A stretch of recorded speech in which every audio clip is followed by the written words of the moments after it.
কে সমস্ত ঘর ও নোংরা করে রাখছে, কাপড় চোপড় দিয়ে বেসিন টেসিন ময়লা টয়লা দিয়ে ওগুলি পরিষ্কার করতে করতে আমার আজকে 3 দিন, তারপরেও হচ্ছে না।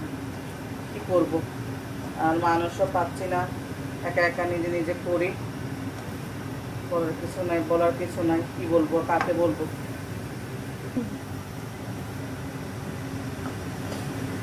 হ্যালো দর্শক, দেখেন আমাকে বলতেছে আমি একটু বক বক করি। আচ্ছা, আমি কি বোবা হয়ে থাকবো? আমি কিন্তু বোবা হয়ে থাকার মানুষ না। আমি কথা, সত্যি, আমি কথা একটু বেশি বলি। কি বলবো, আমি কিন্তু কথার উস্তাদ, বুঝছেন? আমি কথা একটু বেশি বলি। আমার যা কিছু হোক, কথা কেউ বন্ধ করতে পারবে না, কথা চলবেই। আমি যখন, জানেন, আমি যখন আমার ফ্যামিলির লোকেরা, মানে আমার বাবার ফ্যামিলিতে আমি যখন কথা শুরু করি, তখন আমার আম্মা বলে আমি নাকি যুদ্ধ ঘোষণা করছি। বলে কি, কয় যুদ্ধ ঘোষণা করে দিছে, সবাই চুপ। মানে আমি কথা শুরু করলে আমার কথা সবাই শুনবে, কিন্তু আমার আড়ালে আবার বলবে যে একবার শুরু করলে আর বন্ধ করবে না, আর আর একবার বন্ধ করলে কেউ মানে মুখ খুলতে পারবে না। আমার নাকি ওরকম একটা স্বভাব আছে।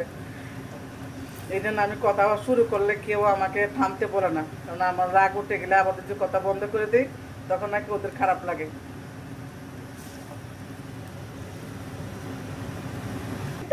আমার আমার অবস্থাতে যে দর্শক দেখে বলবে কি যে আগের আগের মতো কিছু নাই, সব চেঞ্জ হয়ে গেছে। আমি, জানেন, আমি পুরা কালো হয়ে গেছি টেনশনে আর মেডিকেলে দৌড়ঝাঁপ করতে করতে। যে কষ্ট জীবন করছি এই 10-15 দিন, যে কষ্ট করছি আমি বলার মতো না, বলার বাহিরে বললে চলবে, যে কল্পনার বাহিরে সব কিছু হয়েছে, স্বপ্নের মতো মনে হচ্ছে।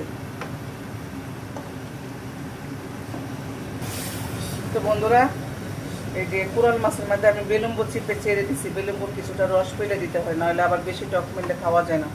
তো আমি কিছুটা রস চিপে ফেলে তারপর আমি মাছের মধ্যে ছেড়ে দিছি, কারণ বেলুম্বু দিয়ে আপনারা এই যে ওই পুরান মাছ, সাগরে পুরান মাছ কি রান্না করছেন? কারণ এখানের মানুষ করে, তাই আমিও করি, কারণ আমার হাজবেন্ড যখন এখানের মানুষ, উনি এগুলো খায় অভ্যস্ত, ওনার জন্য আমার ঘরে এগুলো রান্না করতেই হয়। তো আমি বেলুম্বু দিয়ে আজকে পুরান মাছ রান্না করতেছি। তো আমি বেলুম্বুগুলো দিয়ে দিছি, বেশি একটা জল দিব না, কষানো হলে সামান্য একটু জল দিব।